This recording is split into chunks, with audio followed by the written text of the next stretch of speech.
TrekWars, Duels Across the Stars. Episode 10. Whoosa is Yoosa. It is a period of uncertainty across the two franchises. A brave alliance of underrated aliens has challenged the tyranny and oppression of the Dominion. Striking from cloning facilities hidden amongst the billion stars of the Gamma Quadrant, rebel spaceships have won their first victory in a battle with the powerful Jemadar. The founders fear another defeat, so have sent the Vorta out to form a new alliances with the likes of the Geonosians and the Hutts. But a plot is underway to find more underrated species and bring them into the Galactic Republic to defeat the Dominion. This will be decided by 3 underrated humans who will pick their top 5 species to join.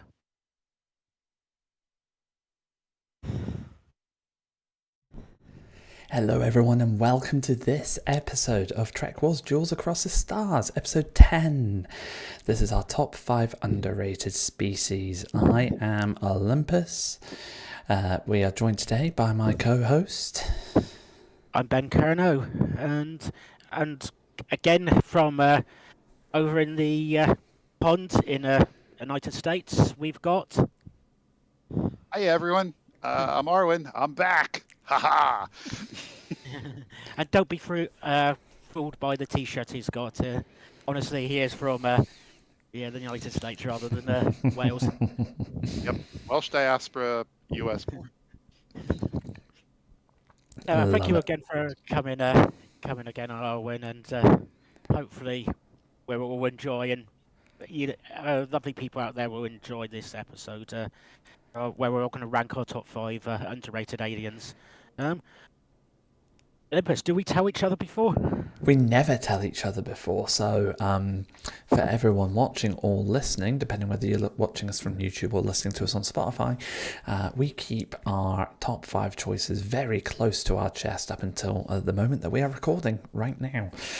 So each and every choice will be a surprise, and I am really looking forward to this one. It is by far the most difficult of the categories that I have tackled yet. I've managed to pick 5 for the first time ever in an episode. I don't think I have any honourable mentions.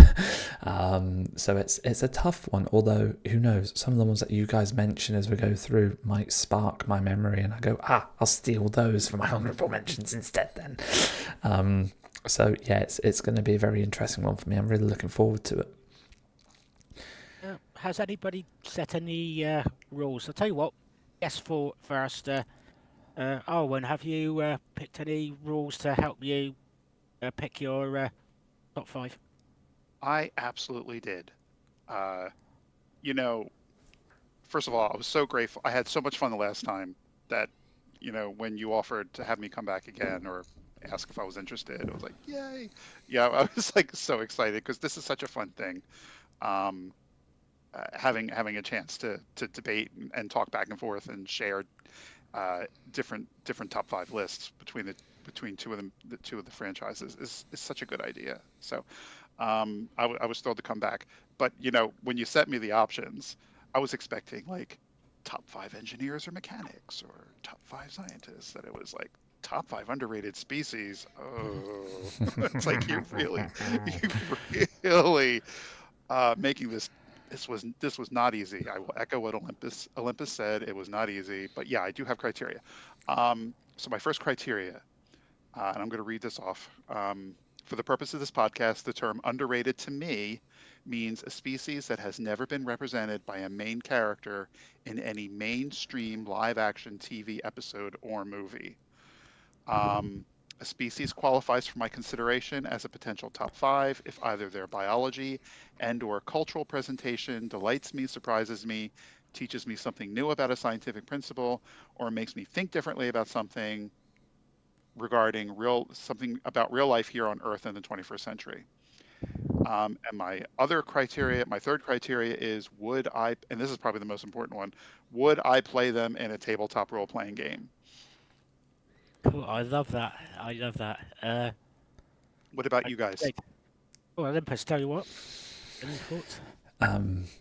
Just like the last time that we had you on, I absolutely love your rules. Oh no, I love your mug even more. Get the mug back on screen. Show me Moopsy. This? We'll Moopsy is find out life if- and also death. Oh, where did you get that from? That was an Etsy purchase. My husband got it for me for the holidays. Phenomenal. And just combines two of my favorite things, Star Trek and Ted Lasso. So I was just thrilled with that. Amazing. I Love that Let's mug. find out if that's on the top 5 species or aliens. Moopsy. Moopsy. Anyway, Olympus. I'm panicking, Arwyn. Scared me there for a second. So my rules, I honestly didn't have any. Well, I guess I had one, which was it had to be a species that does not get a lot of screen time at all across any of the movies or TV shows. So that was really my only rule, because if I had any more, I probably wouldn't have reached 5. And I don't know if that is either because I know enough species well enough for me to go, is that underrated? Is it underrated? Or what's more likely, I don't know enough species to go, I don't know if that is underrated or not. So we'll find out. How about you, Ben? So, I think this is going to be an interesting list because we're all slightly different on our rules for this. I've decided that if the character, a species, is represented by a main character in either a TV series or a film, I won't pick them. Some of you may go, oh, of course that's a main character. They are a main character, but for me, it's my definition of a main character. I also decided for them to be rated, they had to have appeared in the TVs or films a reasonable amount, not just a one-off episode or a background character in one of the films. This had to be in like TV or film, so you won't get me doing Star Wars: The Old Republic or any of the books or this time. So also, I did have a look at other people's top 5, 10 lists on the net, and even though some of them they're all slightly different, if they're towards the top of those other people's lists, they're off the list for me.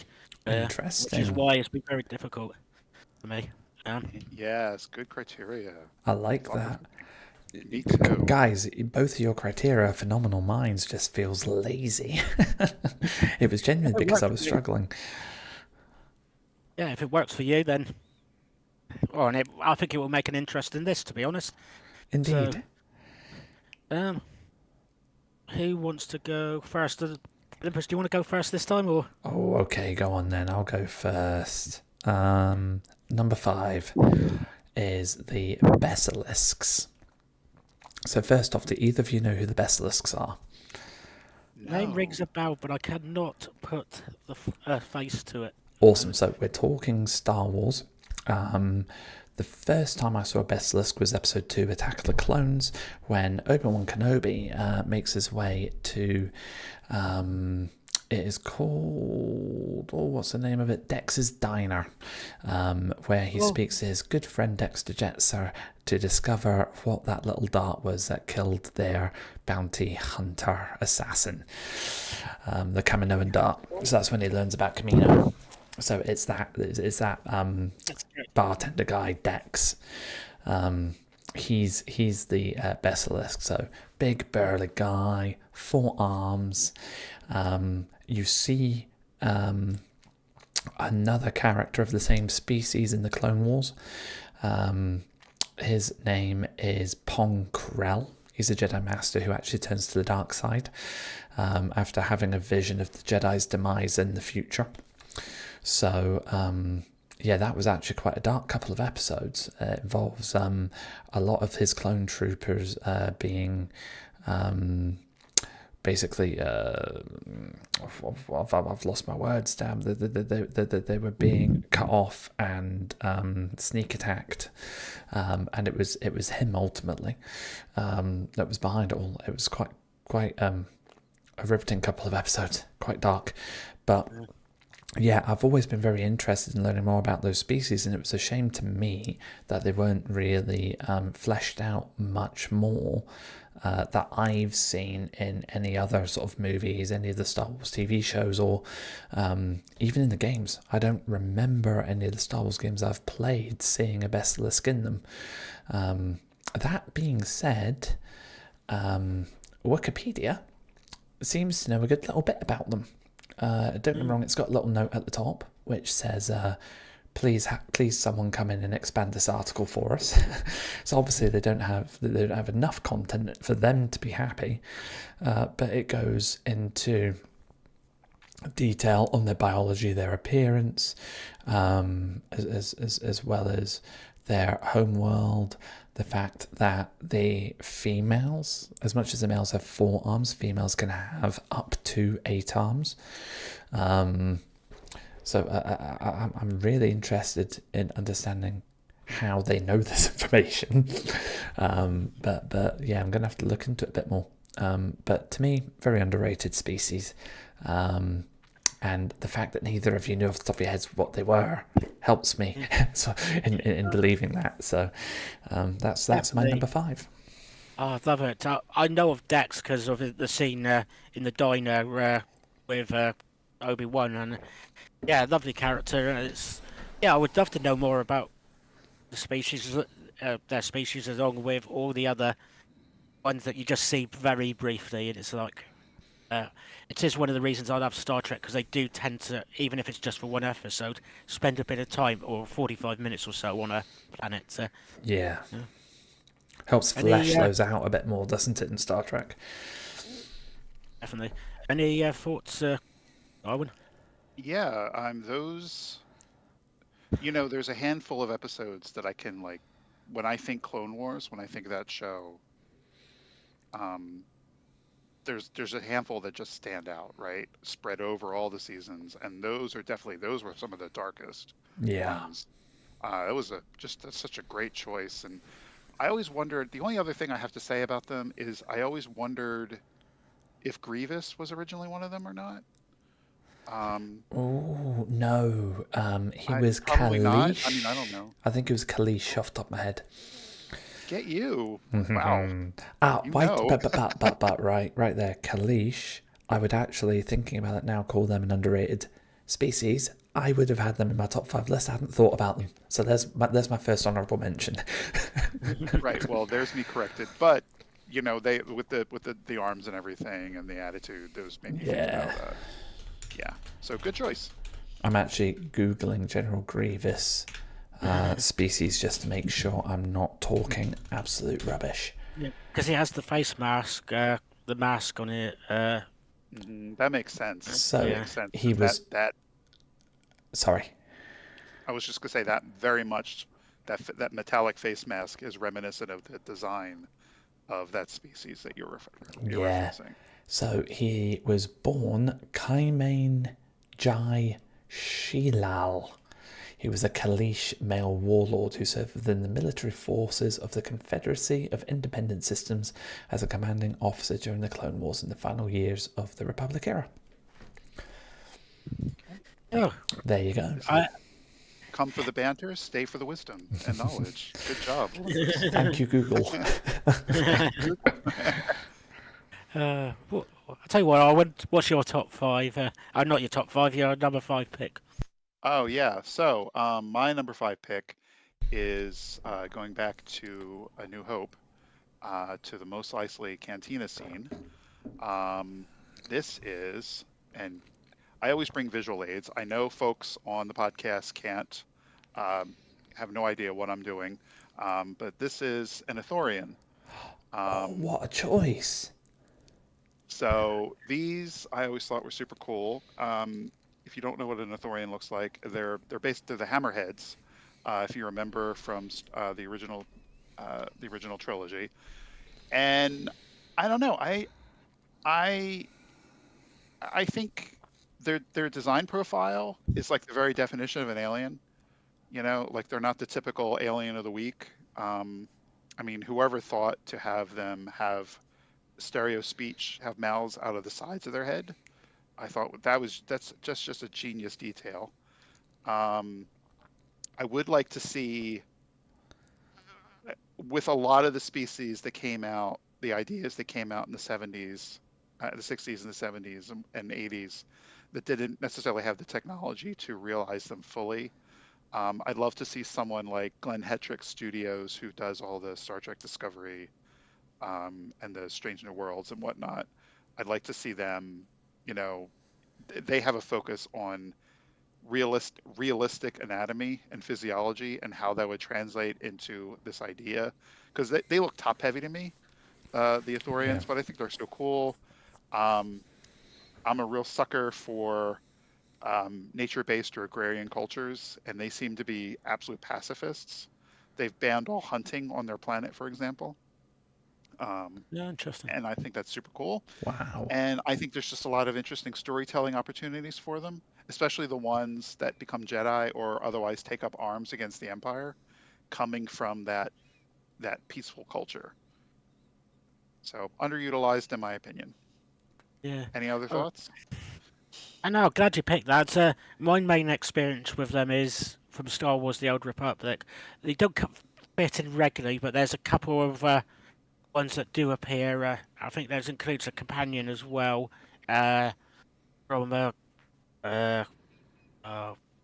forgot what it's called now, but one of the expansions you can pick up a companion. But I love the body. Love the fish like the hammerhead look of it. And it is it even though it is bipedal species, it is nicely different, and I love it. Yeah, I am kind of obsessed. I wanted to mention one more thing. I'm low-key obsessed with the animatronics figure of Doc Ondar in Disney's Galaxy's Edge theme park. Uh, and I would love to see like a whole series, like, you know how they did Tales of the Jedi or whatnot. I would love to see like Tales of Doc Ondar and how he gets all these antiquities, like his adventures. So that'd be my choice. Amazing. Olympus, do you have any thoughts? No, apart from what an awesome pick, and again, one I hadn't thought about. So, no, I definitely agree with you. Very underrated. I've learned something brand new about that species I never knew before as well, with you walking through that. So, thank you. Great pick. Yeah. Oh, I suppose that's me next, isn't it? It is indeed. I am going to be slightly cheating here and Oopsie. Sorry. slightly turn it into a top 10 because this species is actually technically 6 species. And it is from Star Trek. It is the Zindi. Right. So you only see 5 alive in Star Trek Enterprise, but there is one that went extinct, which is the Avarians, the flying species. But yeah, you've got everything from mammals to the insects to the I presume the whale or either whales or fish species. And the reason I think these are underrated is mainly because of Enterprise, which was a very underrated series in my opinion.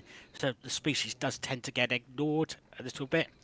Um, and another reason I picked them is because they haven't actually come back in the new to my knowledge, in any of the new series so far, whether it's Discovery, Lower Decks, or any of the other few episode series. Well, I say few. There's about 5 or 6 new series with that. You know, Uh, what a great choice. Again, I hadn't thought of them as, but then I hadn't thought of them as an underrated species because in my head they span so much of a season of Star Trek Enterprise, and that's why I didn't go near them. But when you think about it, they barely actually touch on their lore, their history, their cultures across so many different species, and they don't really go into much detail about any of it. So totally understand in hindsight why you picked them. It's a great choice. What I am shocked about as well is what you just said, that they don't bring them back in future Trek. So I mean, you know, Strange New Worlds, timeline-wise, we wouldn't have known about them. Oh, no, we would have, because it's Enterprise we're talking about. So no, we would have known of them. So yeah, Strange New Worlds, they're missing from there. I think it would have been nice to have them in there and seen that studio's take on that character, because you see what they've done with the Gorn, and I think they did something really great with the Gorn there. So we could have seen them there. Lower Decks, absolutely. Discovery, I think seeing a 32nd century version of the Zindi would have been very, very interesting. And who knows, we've got season 5 coming, so they might do something. But I think, I've not seen the trailer yet, but from what I've heard, that's going to be focusing more on the Romulans and maybe start looking towards the Hobus supernova and the history behind it. So I don't know, but I digress. What a great choice. And it's a shame. I think it's a real shame that we do not see more of the avian species, even their background and their lore and their history. I think it's a real shame we don't see more of that. Yeah, and that was another reason. Oh, one of the things you mentioned there is another reason why I picked them, is because you think of the Romulans, the Klingons, Trill, Ferengi, Cardassians, Bajorans, and you could probably do a top 10, 15, or see a lot of top 10s, 15s, and then not even mention, because there's a lot of other privates out there, and I don't blame them, because there's some very good species there, but yeah. Oh, any thoughts, Arwyn? Yeah, one of the things that I thought Enterprise did exceptionally well was acknowledging the reality of more than one sapient species developing on a particular planet at the same time. I mean, they did that with I forget what they had this whole episode with Dr. Phlox and the ethical dilemma of withholding a medication from them. They had like a dominant species and a less developed species that was on the rise, and Phlox, was able to cure this disease that the dominant species was having, but there was a big debate about whether or not they should. So that was the first time that they talked about it, and then they referenced the Neanderthals on the Earth and some of the other human, not human yet. Humanoid, Right. Homo sapien. Yeah. Is that the right word? Yeah. Some of the other divergences from, or the ones that the other human-like bipedal sapien species that had arisen at the same time, like Neanderthals and whatnot. So I thought that was really cool. And then they turned that up to 11 with the Zindi. And it's a real shame that Discovery or some of the other series as of yet haven't looked at especially Discovery being in the time period they're in now, to look at, because we know from Enterprise even that there was a Zindi crew member on the Enterprise J. So somehow they went from being feared and hated to becoming members, or to at least having a good relationship with the Federation. So it would have been nice to see some of those gaps filled in. A great choice.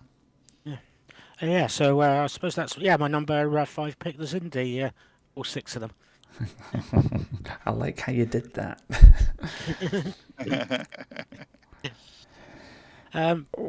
Who's number Me number next, 4, isn't it? Lindsay? Yeah, number 4. So I'm going to stick with Star Wars and talk about the Cathar, which are probably my favourite species in Star Wars. And I believe they've appeared in Legends. I could be totally wrong here, so if anyone knows, correct me. And if anyone knows better that's watching, please, or listening, please go to the comments and correct me. But I'm pretty sure that they've only really appeared in Legends.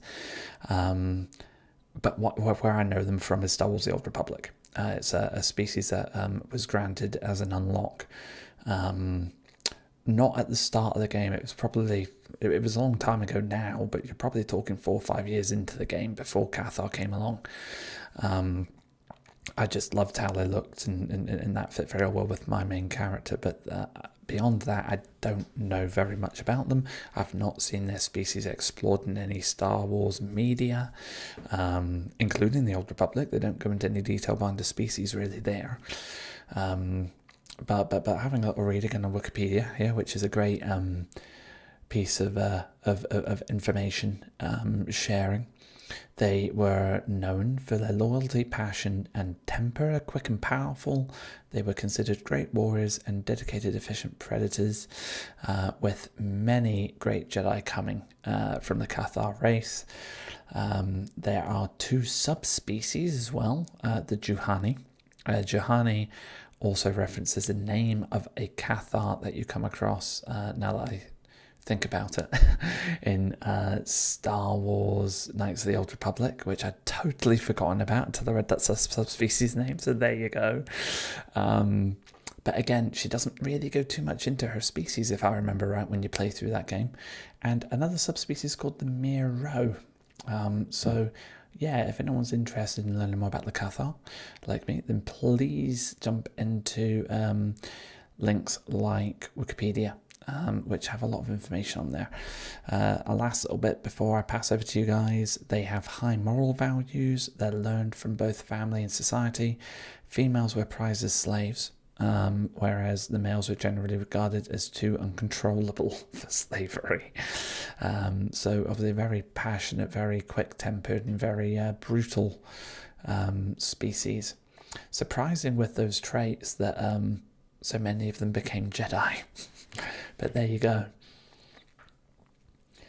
Yeah, I love that pick. I know most franchises have your stereotypical cat species, whether it's the Caitians in Star Trek, or there's the cat race in Doctor Who, which I forget the name. But yeah, great. And yeah, my experience is mainly through again Star Wars: The Old Republic with Dorgan, one of the troopers' companions on there.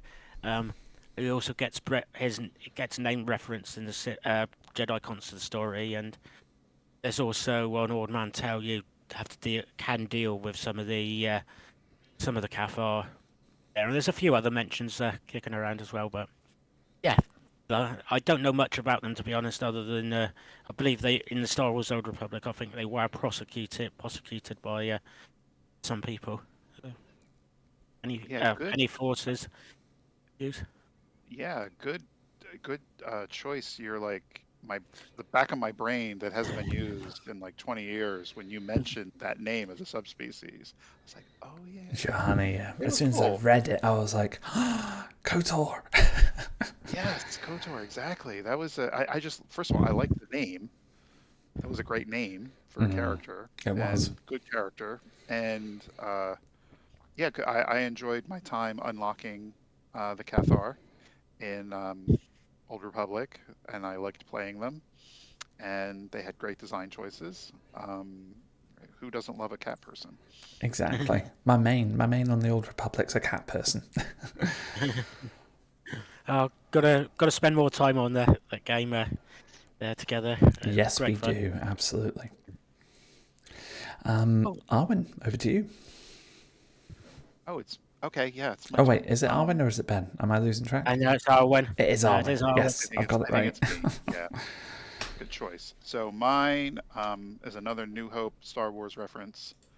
Um, these poor little guys were only referenced in dialogue, and to my knowledge, I don't think we've seen them in the game in any of the movies or TV shows. Like, I'm probably wrong about that, um, but I just think I just think their design's really neat and cool. These are the Bothans, Often, yeah. Oh, or Love Bothan, it. wow. Yeah, depending on your yeah. politics. Um, Many of them lost their lives to get the plans for the second yes, Death Star. exactly. And I think it's a missed opportunity that we never got a chance to see. I think they referenced it in Rogue One. Um, but again, we never got to see them. And one of my first characters in Star Wars Galaxies was a Bothan, and I had so much fun with them. I like they're short. Um, I'm a sucker for a furry. I don't know what to tell you.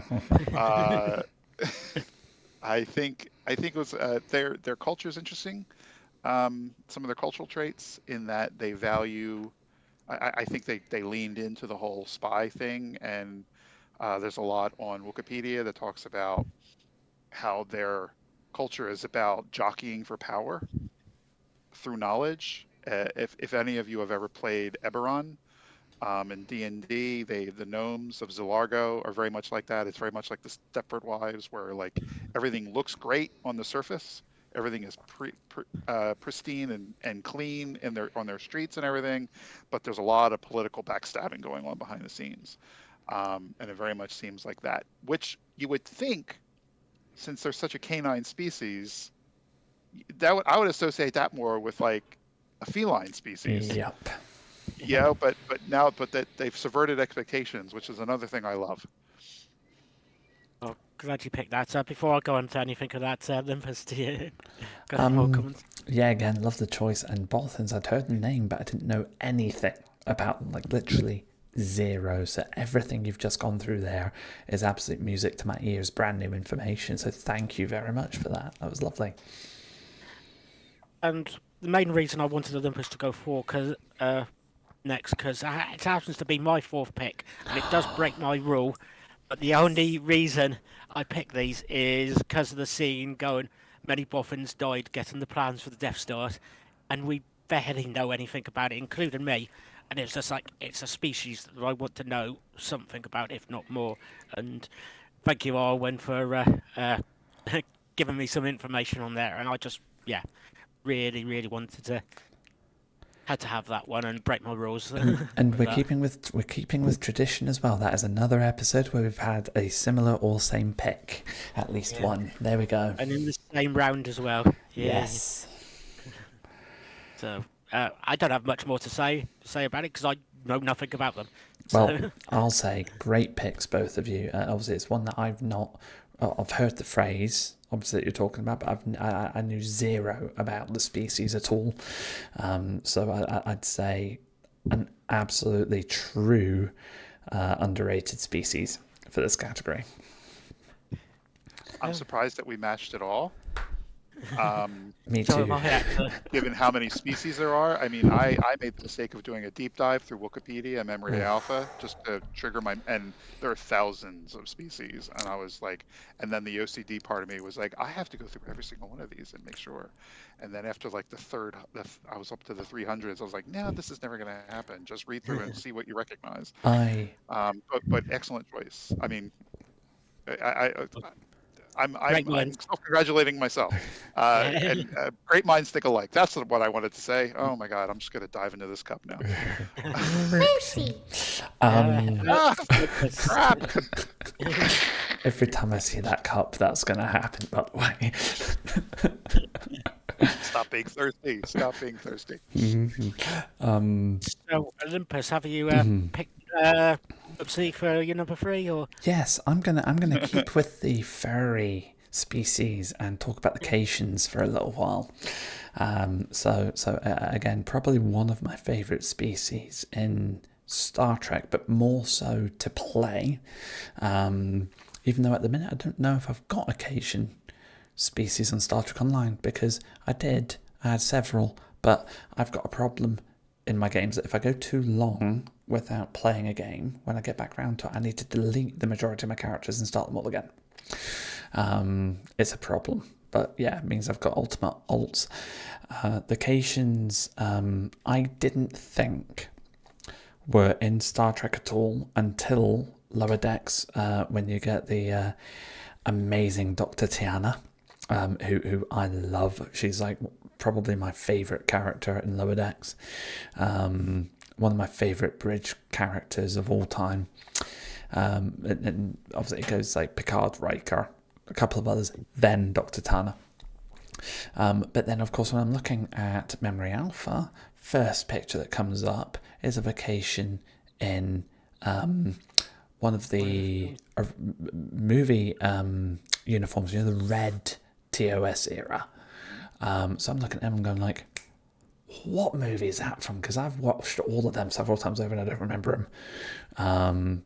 So that made me think. And then there's one in what must be the animated series, judging from the picture. And I've not watched the animated series. That explains why I've not seen her either.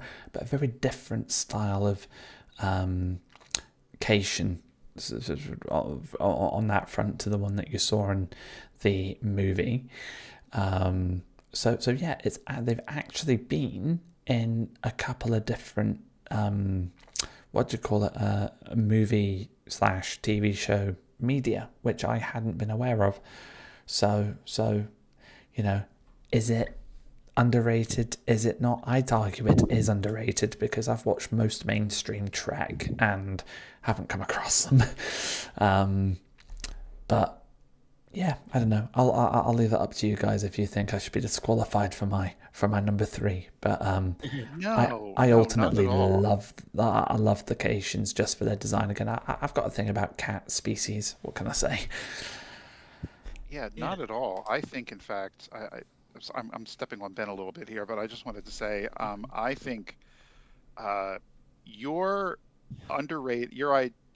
It seems to me you have a great perspective on underrated in that, and you can correct me if I'm wrong. It seems like these are species you want to see more of. Yeah, it's absolutely that. Yeah, In a nutshell, and it's that. give me more Cations all day. I mean, I loved Maress. That's the character you're talking about in the animated series. She was the relief communications officer for Aurora.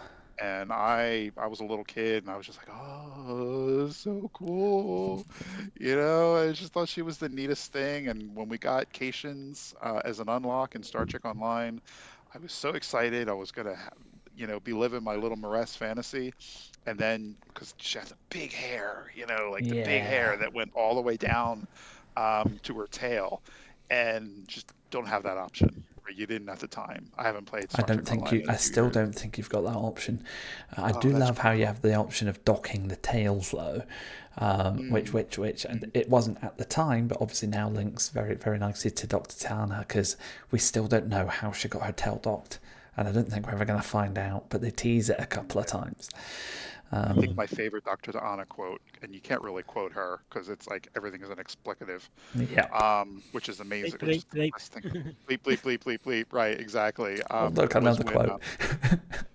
it was when Boimler was looking for a bridge buddy during their long haul warp, Yeah. and went onto the holodeck and had the whole Captain Kirk or Admiral Kirk, I forget what he was at the time, camping wear with the t-shirt and the boots, and there was a Spock boots actually, because Spock was the one that wore those rocket boots, and then they failed, and Tendi was like, the holodeck safeties are on, right, Dr. Tana? And she's like, yeah, I don't know, whatever.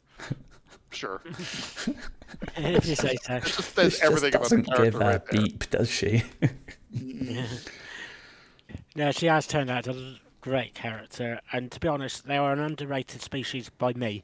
I do underrate them because it's like, you take stereotypical cat species. But yeah, no, the Tana's been very good actually in Lower Deck, so they're starting to grow on me. And I have to give a shout out to one of you definitely will know who this is, a half Zinti, half Cation species called Growl. On my Star Trek Adventures game that me and Arwyn in, and played by a person called David. Puts on a lovely accent, and he's got decided to pick that species. Sounds amazing. Yeah, it's good lovely. Shout out. I can't do Growl. He does such a great Growl. Yeah. No one does Growl like he does Growl. Oh, brilliant! I just think Dr. Tana is a breath of fresh air. I mean, and Lower Decks in itself, how it is a breath of fresh air to Trek because it's a very different take on it. I get that, but Ta'ana's on another level. I mean, Shax is the super crazy, let's blow up the warp core every 30 seconds guy.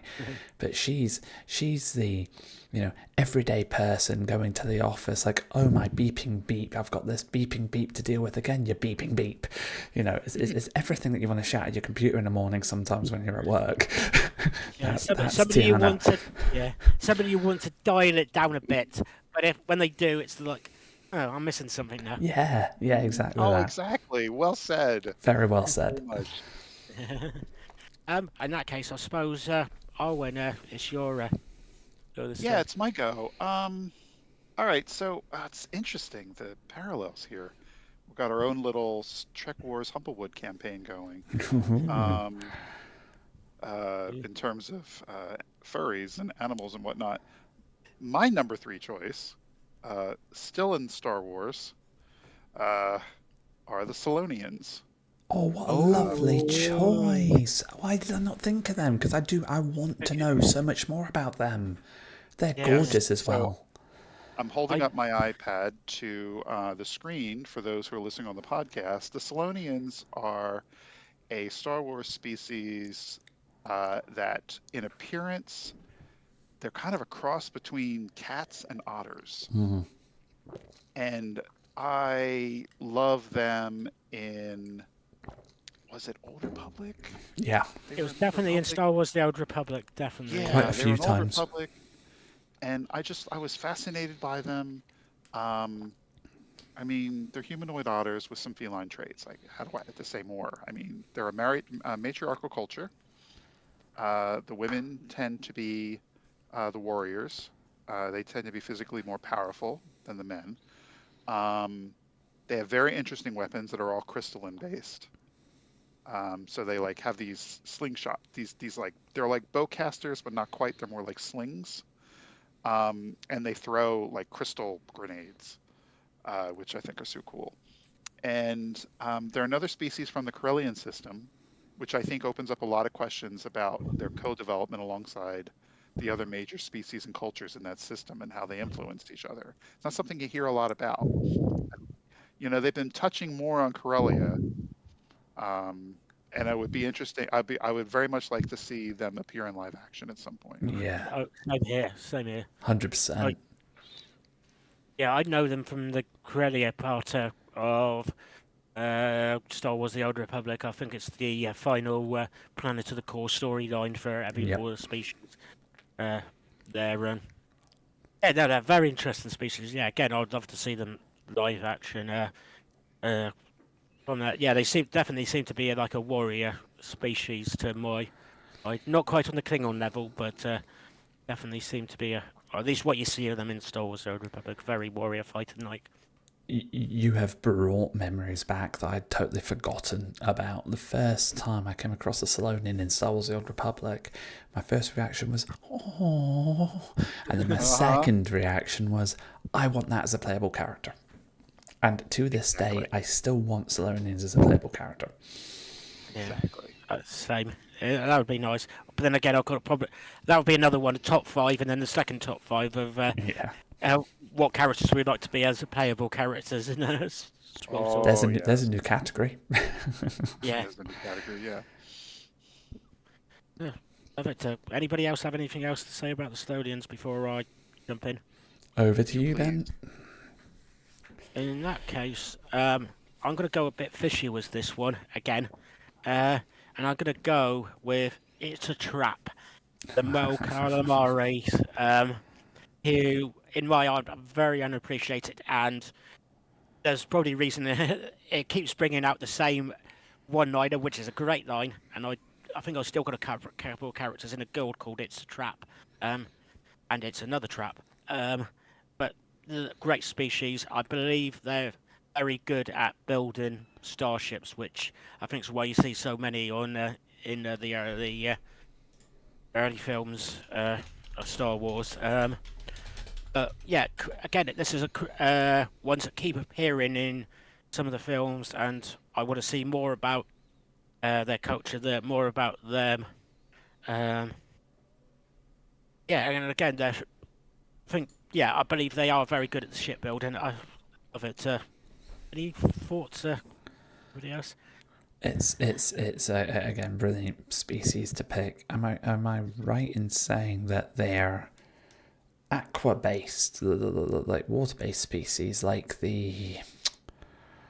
I don't know why I've got this in my head, but I've almost got in my head that they've got some type of rivalry with that other species that have not the Nautilans or Quarians. It's the Quarians they've got a thingy with.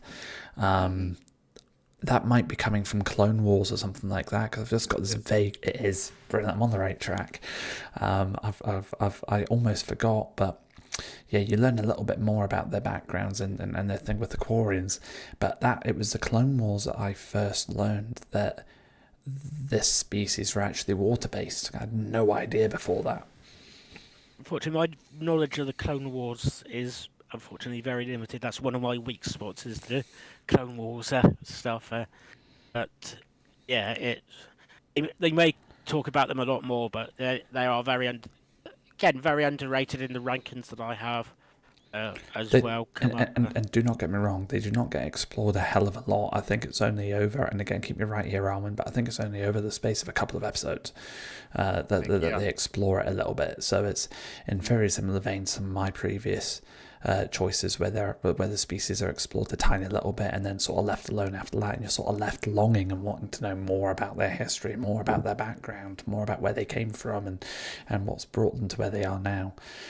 So no, you don't get a lot from it at all. Just I had this vague little inkling in the back of my head that there was something water-based about them. So there you go. Yeah, it wouldn't surprise me that if they still do, it'd be nice to. I know we had it in Star Trek where we saw the Aquas from the Xindi in their ship, but I would still love to see more of species underwater in more episodes of the series. I think it's happened in the animated series once, but of Star Trek. And lower decks, you've got the dolphin type species as well. Yeah. So. And apparently, although I've not verified this, but apparently that species of dolphin type alien was on the Enterprise D. Apparently, there are a couple of crew members. I believe it comes from the schematics that came out in one of the books. That there's Station Ops. Yeah. Station Ops. Yeah. Amazing. It was one of those things on Twitter that popped up. Sorry, the early concept art for Star Trek Online, before it was the people who are currently running it, they bought it from Perpetual. Oh. I think. And they had some concept art, and one of the concept art, so cool, was cetacean operations on like a starbase or something. And it had it was like 2 decks, and it had like this observation. So you had like air breathing folks, sitting and lounging and whatnot, while the cetaceans were like working hard, in their, it was like an aquarium kind of setting. It was stellar. That sounds amazing. It's a shame they never did anything with that. Great choice. Yeah. Amazing choice, Ben. Yeah, so I'll round that up in a minute, but I was about to go into something there. But I suppose Olympus, you're next. Yes, number two. So I'm going to stick with Star Trek now. I think I've had 2 Star Wars, 1 Star Trek. So this is my next Star Trek one. My number 2 is the Anar, a subspecies of the Andorians. And again, you don't see an awful lot of the Anar. I think you see a little bit of them in Star Trek Enterprise. You see a little bit of them through the character Hemmer in Strange New Worlds, Season 1, who, by the way, one of my favourite characters of Strange New Worlds. He was phenomenal and really helped bring to life Uhura's character. And got her through the early teething pains that character was going through. And that's sort of encapsulated very nicely in the musical episode they do in the subsequent season, but I won't go too much into that because then I'll start digressing. But it was amazing with this Arwyn. It's like the best song in that episode. I mean, they're all brilliant, but that's the best one. Tears me up every time it comes on the in the car, because I do have the playlist. But yeah, for all you've got Hemmer, and then you've got the Anar in Enterprise. Lissan's one of the characters in Enterprise. You learn little bits about them, not much. And to your point again, Arwyn, it's a species I just want to see more of. I want to learn more about. I want to see them explored a lot more. And yeah, I was really glad that they introduced an Anar Starfleet character into Strange New Worlds. Now it's just let's see them in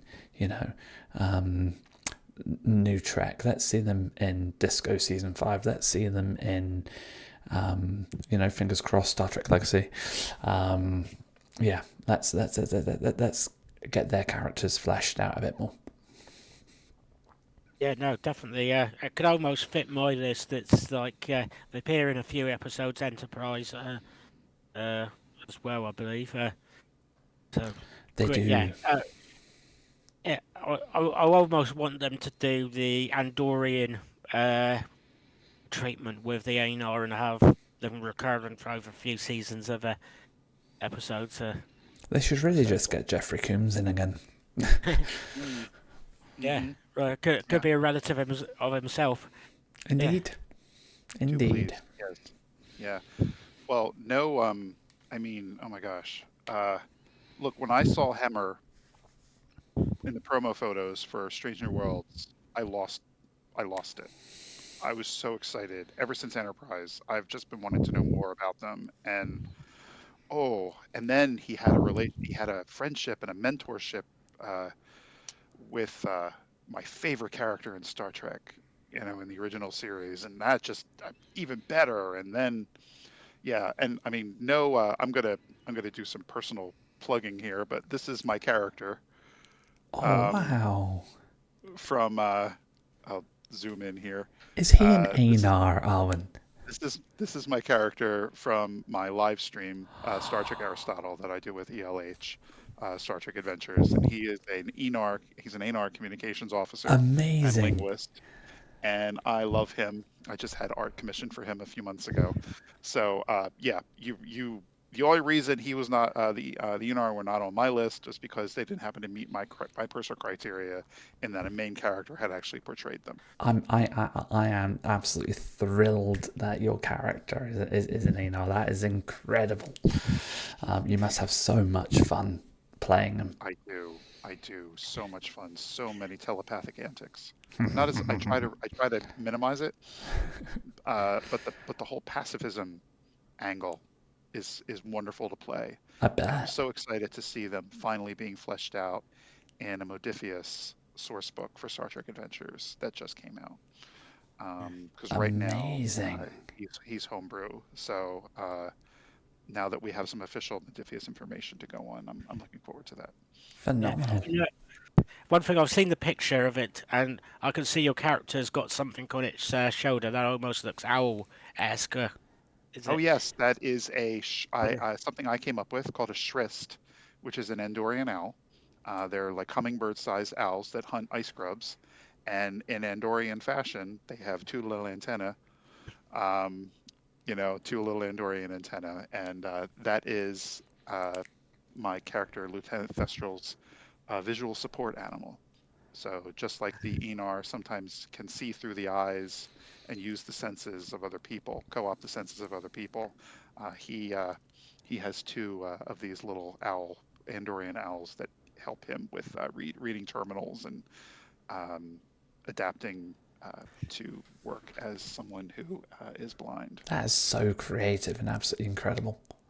I love Thank it. you. Yeah. Absolutely love it. Yeah, no, I love that character, an idea. Uh, actually, is it your go next to them, Arwen, then? Oh, it is. Boy, I feel like I'm dominating today. Mhm. Yeah, so I'm jumping over to Star Trek, and this is a species that first made their. I'm taking a play from the Ben Kernel playbook, and I am going to draw from short treks for my next species. And these are the Zahians. They first Cool. appeared in the short trek. There's a boy. I really need to work on this, but they're so cool. Um, they appeared on the episode Runaway, the short trek episode Runaway, and then a recurring guest character, um, Mahani Ika Hali Kapo, I was hoping you were appeared going to on try to Discovery. get that. Yeah. Yes. Try succeeded, by the way. So I'm fascinated by their physiology. They have these nictitating eyelids that like appear every once in a while. They have the ability to disrupt electrical fields, and they can cloak themselves for short periods of time. So that in itself is like, why are they not on? Why has the main character not already been instituted? Um, I think they would, because of that, I think they'd make an incredible intelligence or security officer, and I'm definitely planning to play one of those someday. Um, in their culture, they see themselves as twins with their homeworld, which I think is a fascinating mindset to have. And I think there's a lot of story. So the way they work in Discovery is Poe, she discovered a way to re recrystallize dilithium. So she's the one who figured that out, and and kept that limited to her species for a long time. And then her species rushed to develop warp travel. And then they got involved in all kinds of interstellar politics, and they started abusing their twin, abusing their homeworld by mining dilithium in this race to be warp capable. And I think there's a lot of story there. Yeah, lovely, lovely pick. Again, not one I would have thought of, but definitely an underrated species. I want to know so much more about them. Cool. Yeah, same here. Oh, is that my go next? I It think is that's your go, indeed. Yeah. In that case, I'm going to go to Star Wars, and actually a well-known species, and it is the Jawas. They are very much, in my opinion, very underrated. They're almost the joke species. Not the most jokey species that's been known, but it's considered joke ways. But they're brilliant mechanics. They do a lot of trading. They survive on Tatooine, which I suppose they're probably adapted to it as a species, but I think you should see them more as either main characters or helping other people fix stuff. Uh, yeah, no, yeah, great characters, a species, I think, and totally underrated. Um, yeah, yeah, complete fixes which you need on Tatooine. Okay, some of them are do oral stuff off people or nab stuff, Borrow. but yeah. um, They're but the Kender of Star Wars, And what do they look like? I mean, you never see one without its hood on. right? very true. And to be honest, I don't actually want to know. I'm curious. I've got the same question, but I don't want to know. Oh yeah, if you find out, it ruins it. That's it. Game over. Yeah, no, I love them, and yeah, I really hope that we don't find what's underneath. I wouldn't mind one where somebody finds out, but it's off screen, and you can see the reaction of the person seeing it. Yeah, like when Samantha Rutherford finds out how Shax comes back from the dead. We never find out how, but you get his reaction, and it's just absolutely brilliant. Totally agree. Something like that would be perfect. They have to do that now. They have to do that. Uncloak a Jawa off screen and just be like, what? Yeah. That's so Maybe cool. just see the coke on the floor or something like that. Oh yeah. Oh, it's writing itself. Oh, put Ben on salary. Oh my gosh, that's great. Yeah. Lucasfilm, call him up. Yep. Dave Please do. Filoni, this guy right here. Yeah. Oh, I will accept dollars as well, but yeah. But Yeah, no, they're cool. I was delighted to see them expanded on a little bit in The Mandalorian, Yeah. in the first season of The Mandalorian. And highlight of one of the later seasons for me was seeing Amy Sedaris speak Jawa. That was so funny. That was Oh, nice. that was so good. But yeah, no, I would like, yeah, not necessarily a completely serious take on a Jawa, but semi-serious, almost like they did was the Ferengi is from a joke species and still were a joke species, just make them make them a little bit more. Yeah, and that's a good serious. a good point, because at the point that they introduced the Ferengi in the Next Generation, the writers have been planning for them to be the big bad guy, and they came across so jokey and totally polar opposite. They had to, from what I've read, they had to redirect, which is where they introduced the Borg. But it was originally meant to be the Ferengi, believe it or not. Yeah. Well, I've thank heard goodness that, for so I DS9. believe it. Yeah, they've done a great job on DS9 with. Oh yeah, DS9 brought the Ferengi to life in a way no other show has. Mhm. Good Yeah. So choice. my number 2 pick, Jawas. Great pick, which I guess leads me to my number 1, and I'm going to stick with the theme of the Aenar and move to the full species, if you could call it that, of the Andorians. I know that they are explored a little bit in Enterprise. There's a character or two that come up in the original series. They are obviously a founding member of the Federation, but I guess my point is, for being a founding member of the United Federation of Planets, we don't really know very much about them until you get to Enterprise, where they explore them a little bit more. And again, it's one of those species where I want to see more of them in Starfleet, more of them on Andoria, and get more story out of them. I'd love to see this whole escalation, de-escalation between them and the Vulcans fleshed out properly. I'd love to see the intricacies between them and the Aenar and how that evolved over time as well. I just think that they can be fleshed out so much more than they currently have been. And I think Jeffrey Combs did an absolutely stellar job portraying Shran. Absolutely second to none. He was phenomenal as an Andorian. So much so, I think that Jeffrey Combs voiceovers one or two of his ancestors in Star Trek Online.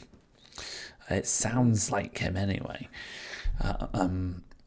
Excuse me. So, yeah, I think they're underrated because you could do so much more with a founding species than they already have, especially one as poignant, as powerful, as passionate, and with as much of a divisive history with one of the other founders, the Vulcans, as the Andorians have. No, love it. Was one of my favourite species, and I unfortunately didn't make my list because they've done, in my opinion, done too good a job at in Enterprise with them. But love the species, of their Shran's character. And when we first meet them at Pachem, one of my favourite episodes as well. There as well. But I mean, if you think about the Next Generation, don't remember seeing many Andorians, if any, throughout most of that. You've got a lot of it with them in Enterprise, which I was glad for, but you don't see them in Voyager, you don't see them in DS9, you don't see them in the Next Generation. Keep me right here. I don't think you see them in Picard. I don't think you see the, well, obviously you see the Enar in Strange New Worlds through Hemmer, but I don't think you see them in Strange New Worlds outside of him. And Discovery you do, but there's a very interesting version of them. And even the one in TOS was a fake, somebody disguised as a. That's right. Andorian. Can't remember TAS if they were in that at all. Well, Enterprise main Enterprise character at least anyway. Lower decks, they've got one, which is Jen on the Cerritos. Yes, Jennifer. I'm Jen. No one asked you, Jen. And I love how they become an item. Her and Mariner. They were made for each other. So funny. Oh. There were a few background Andorians in Strange New Worlds in the current season. Were there? In the bar area, in the lounge area. I'll need to rewatch that. Yeah, they're in the background, and in that very difficult to watch episode with the ship's physician and Nurse Chapel in the flashbacks when they were during the Klingon War. Oopsie. Sorry for the language. Yes. Yeah. That guy. I totally forgot about him. And that answers my question as well, because it was like, hang on, if they're in the background, are they disco Are they disco-esque Andorians, or are they original-esque? No, they're disco-esque, aren't they? They have a weird hybrid of the two. Yeah. You know, I think I think what the showrunners have said, because they've commented on the different Andorian styles, is they're trying to reflect this. No culture is a monolith. You know, just like you see different skin tones of Vulcans, you're seeing different phenotypic expressions. I'm going to dip in my genetics background here. Um, different facial expressions and facial features and whatnot of these other species as well. Well, look at the Romulans, for example. Northern Romulans have Oh, the good ridges on the example. head versus the Southern Hmm. Romulans that don't. Hmm. And that's portrayed very nicely, if my memory serves me right, in Picard, because you've got Yeah. the two Romulans that are in the chateau with Picard. One's Southern, one's Northern. Yeah. Yeah, So you see the difference side by side there.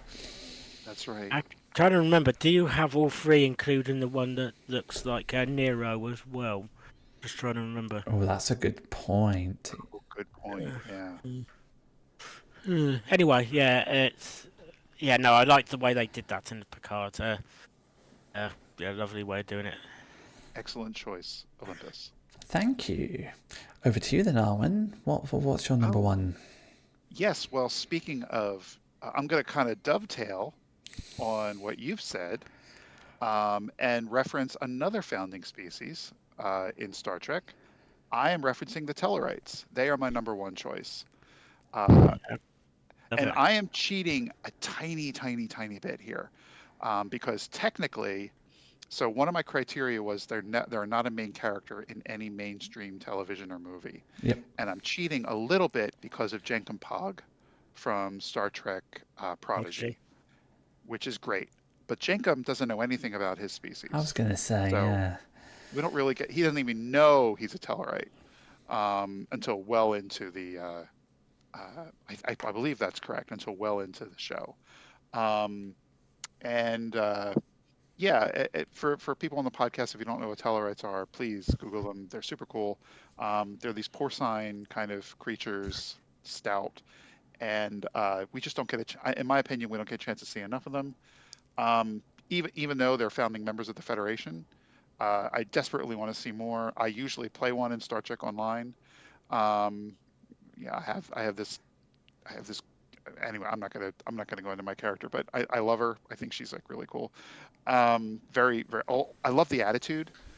Um, and I think they're made like jokes. They're like, so my husband and I, we have a joke about the Tellarites, and it's if you were at a restaurant and you had a bunch of Tellarites, you know, usually a waiter comes by um, when you're at a restaurant and says, is everything okay?"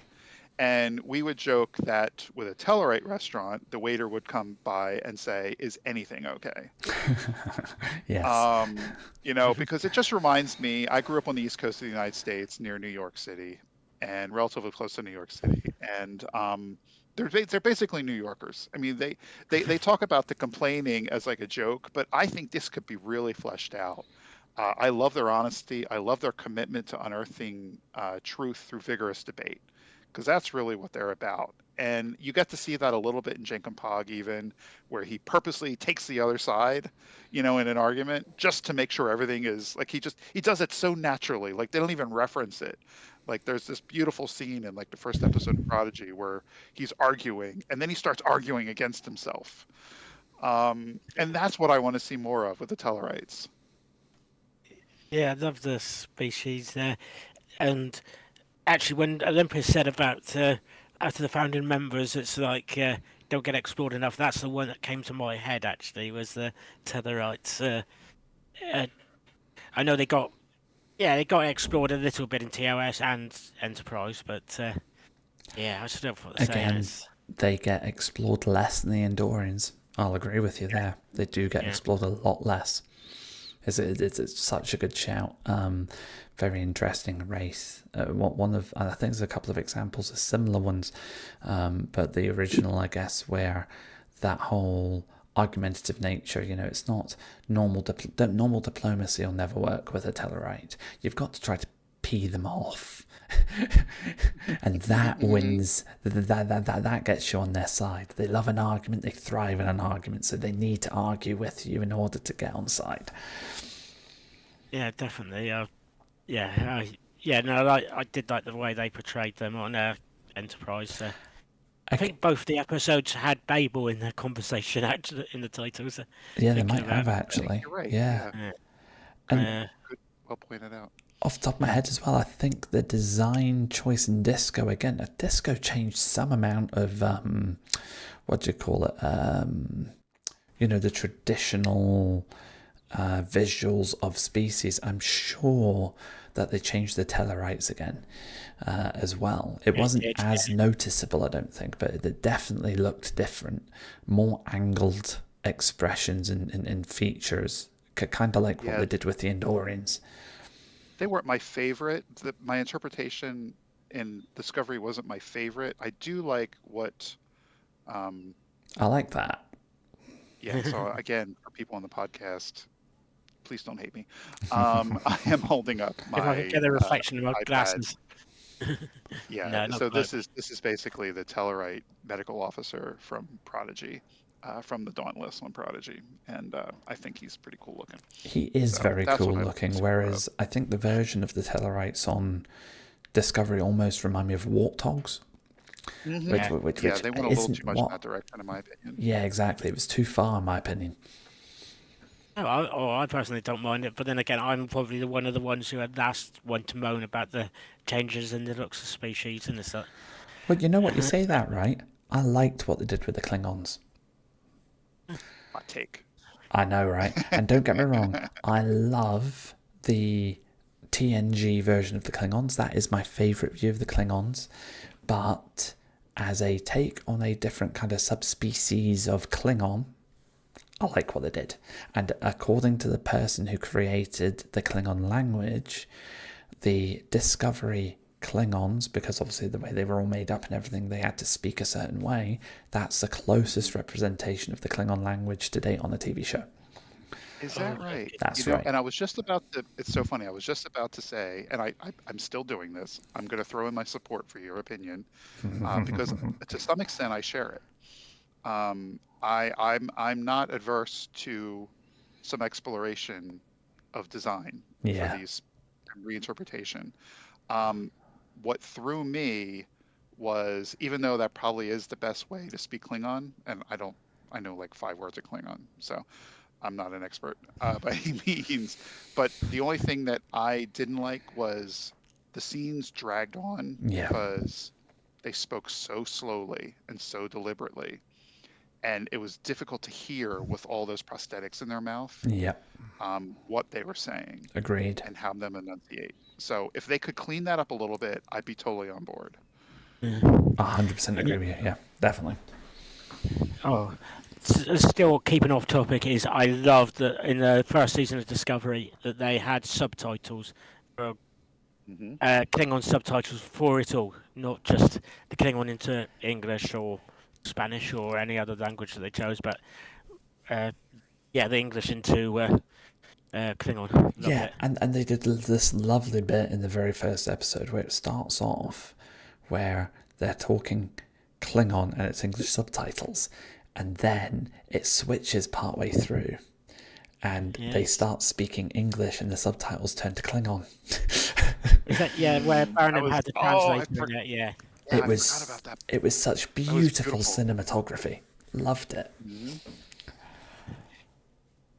Before we completely get lost in the translation, thank you for bringing this. Yeah, I will get my number one in, and I'm not going to quite say this is an Enterprise 1, 2, 3 because technically the Tellarites first appeared on the TOS, but and so did the Andorians. Timeline-wise, though, Ben. Timeline. Yeah. It's always Enterprise will come first. But this one is completely Enterprise way, and it's the Suliban. Unlike the Zindi, who do get mentioned occasionally because of their 5 or 6 species, Sulibans definitely don't get mentioned at all. And there's like very unique, so like bold, and I don't know how to describe their skin. It's not quite spotty, but it's like looks rough to the to the look. Almost scaled, like hexagonal Yeah. scales, almost, isn't it? Yeah, and the ones we meet most of all have genetic enhancements, but as we find part way through the episode, the season, the series, sorry, that no, they're not born like that. They are the certain military personnel were given that, and actually that episode where we saw the normal people, normal Suliban, unfortunately, yeah, like it's probably almost analogous to World War Two, potentially World War One, where they put Germans or naturally born Germans in concentration camps over here in England. I believe they did similar in America with the Japanese population, because I think George Takei was in that situation, even though he was American. He was of that origin, and and it was an episode to show that off, and also show it off. That's the wrong word, really, but show that kind of situation, and it was actually to say that not all of one species are bad people.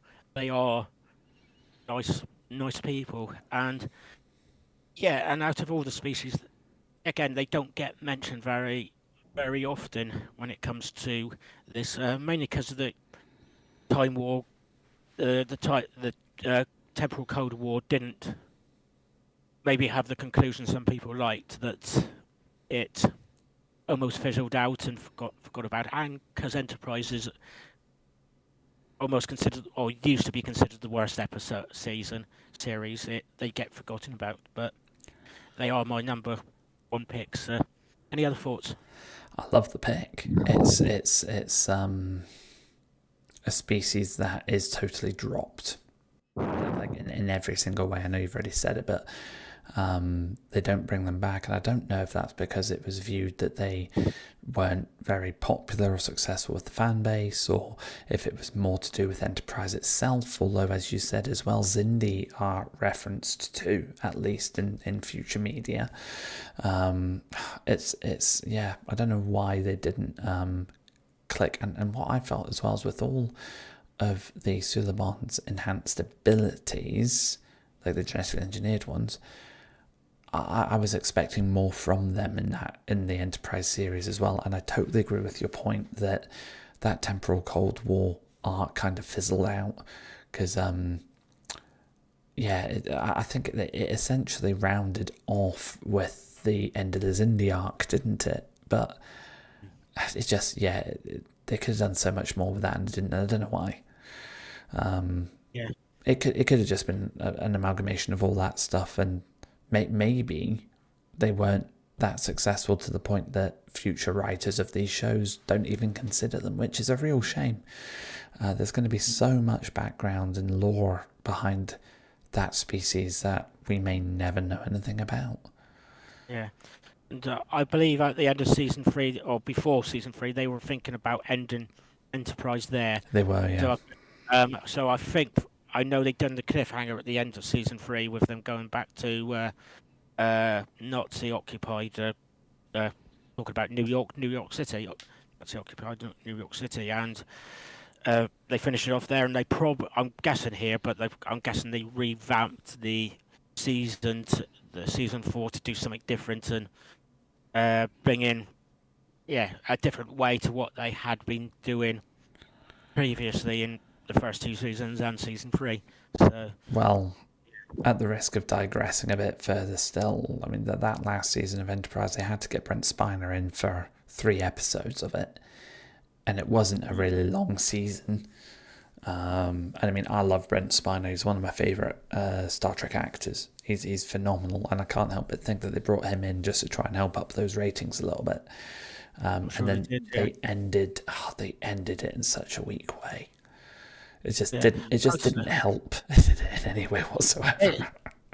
It's a good TNG episode, but not necessarily a great finale to season It's great as a Or- filler Yeah. during that TNG Phoenix episode.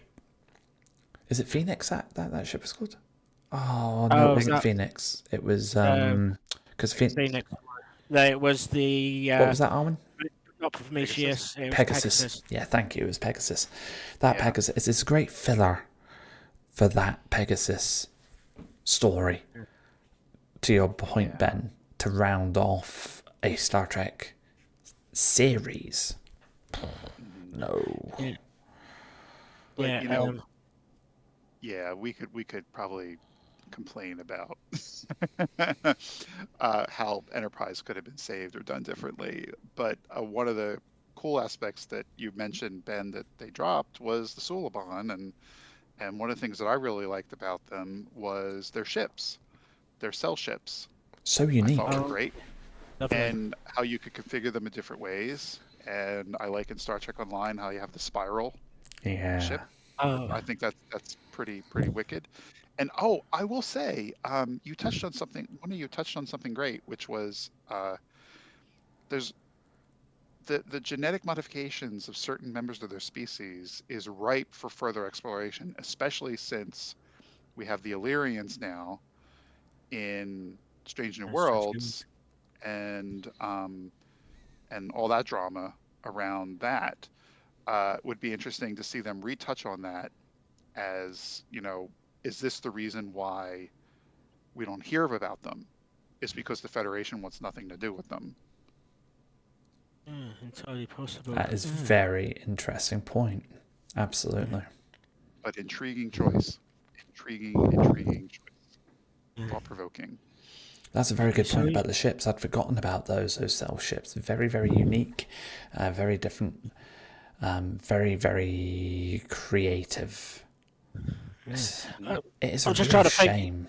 how many sides they are, but they're almost dice-shaped. They are. Yeah. Yeah, they really are almost boxing like that, that, aren't yeah. they? Uh-huh. Yeah, Maybe they're just that's probably too many sides, but a whole load of D20s flying through space. yeah, there's an interesting type of number on each side, and it's like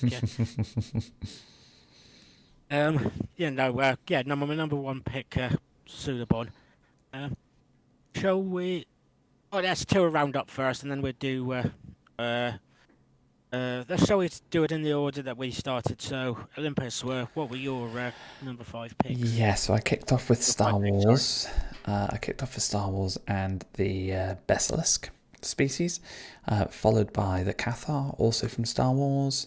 Then I jumped to Star Trek for the last 3 with the Caitians, following the feline motif, and then looked at the Aenar, and ended with one of my favourite Star Trek species that I really wish they'd explored a lot more, which was the Andorians.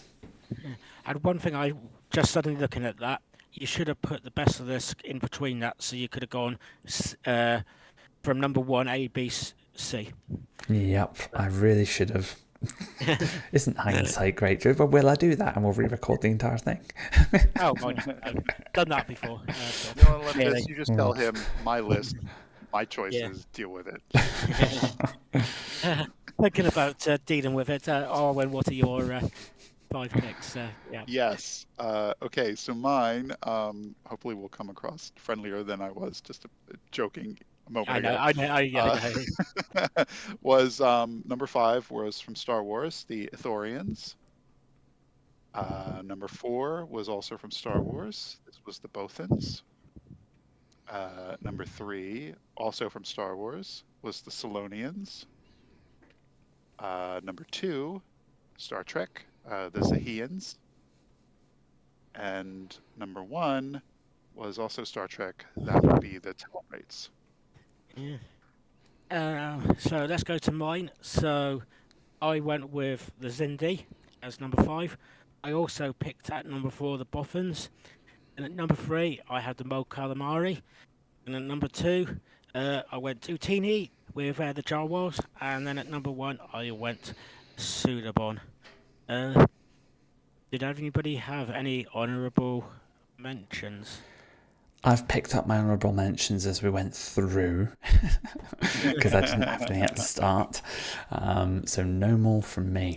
But just, guys, your choices were phenomenal all the way through. So thank you for those.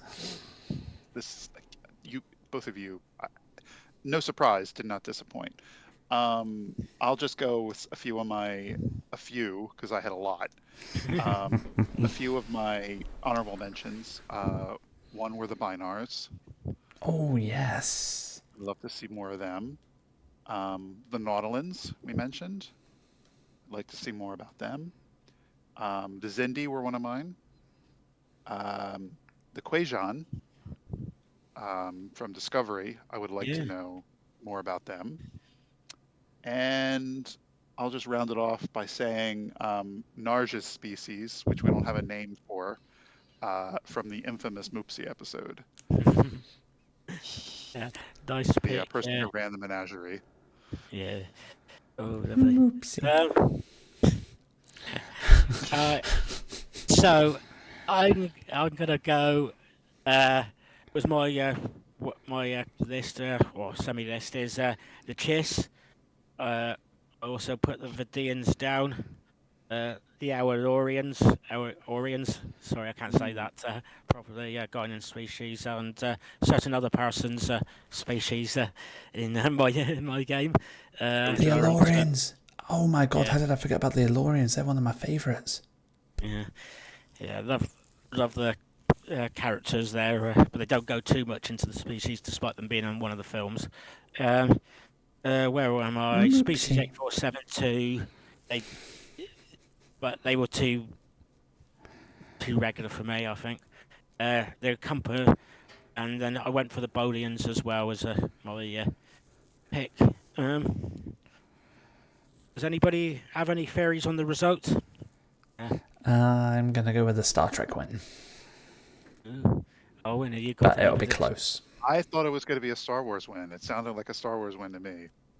Yeah, Star Wars definitely had a good start, and it is Star Wars 8, Star Trek 7. Oh, that was close. That was really close. Yeah, I think we've had 3 in a row where it's been that score, actually. Have we? Oh, no. I think it's been mixed between the two of them, but it's been very close each one. You're right. It has been. So...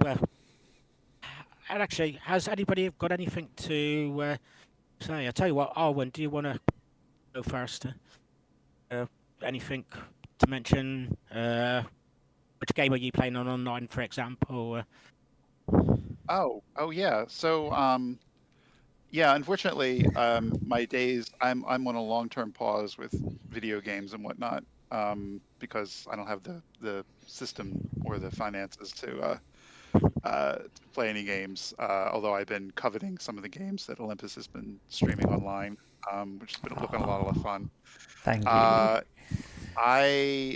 have I'm a regular player in the ELH live stream game of Star Trek Adventures published by Modifius Entertainment called Star Trek Aristotle.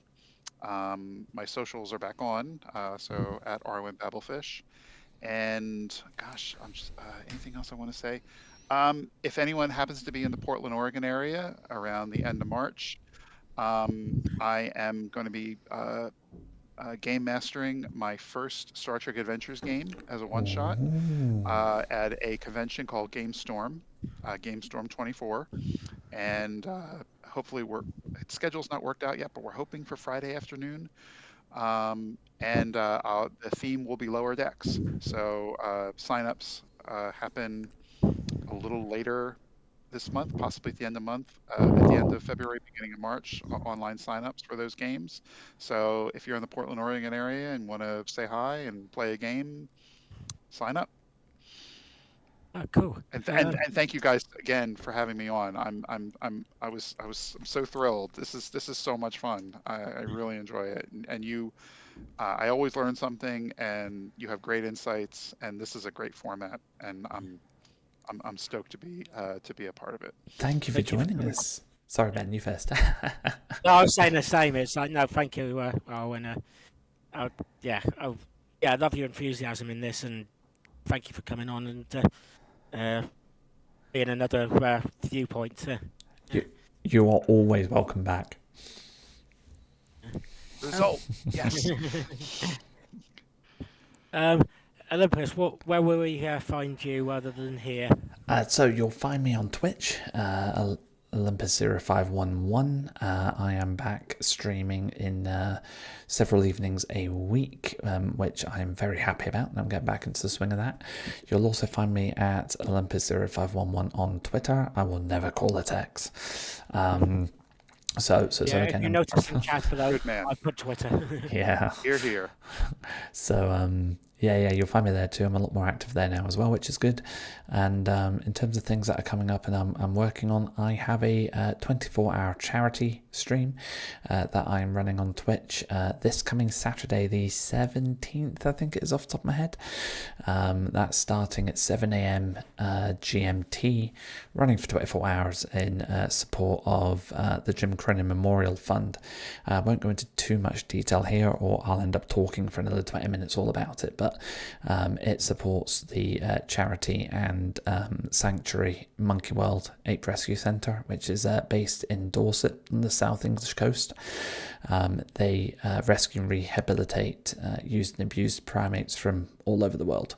It's a cause that is very close to my heart, has been for the last couple of decades, so I try and do everything I can when I can to help them out. They do some absolutely amazing work for these animals. So that's what my stream for 24 hours on Saturday is going to be all about supporting. So keep an eye on my socials and you will see more info on that. I'm posting daily about the different games I'm going to be playing and different ways that people can get involved on the day too. So that's me in a nutshell. Ben, where can we find you? Before we go with that, unfortunately, I have a feeling this episode's going to come out after that, so... Oh, of course it is. Duh. Of course. So, can I say, how long are you keeping your online thing for the charity up so people can still make donations? Another couple of weeks after it finishes. So I say a couple of weeks. I'll probably leave it open as long as just giving let me keep it open. But in terms of how long I'll be pushing and asking for support, it'll be 2 weeks after the 17th, which is the Saturday. That shows you how tired I'm getting. I just totally went on as if we're streaming live as opposed to recording 2 weeks prior.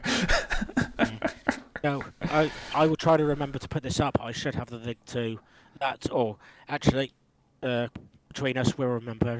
We'll get that added in there. No, appreciate it. Thank you, mate. So you will find me if you're watching on YouTube. This is my channel, TrekWars and Fantasy. If you're not watching on that, that's where you'll find me. I'm on Twitter at TrekWars Fantasy, because unfortunately there's too many letters to put an and in. So that's where you'll find me.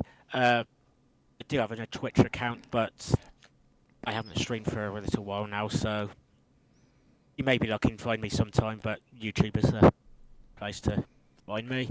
I was going to add, Ben, you've been starting to put out a few more videos on YouTube recently as well. I think there was one that went out, was it yesterday or today, specifically regarding Star Wars: The Old Republic, wasn't it? Yes, I've started doing the cutscenes from Star Wars. I'm playing through at the moment as Sith, Sith Inquisitor at the moment, and I'm putting through the story of that. So I've put up the main storyline for Korriban at the moment, which is Starter Planet. I plan on doing I've put together the certain additional missions, and then I'll plan on going hopping planet to planet and putting that story out. So if you either don't play Star Wars: The Old Republic or never played Sith Inquisitor, or even if you just like the storylines, you can see my version of a run through on that one. So see what the story line is. Thank you for reminding me of that. No worries. So, anything else to add to that? Okay, so thank you for watching, and peace and long life, I suppose. Moopsie. Oh crap!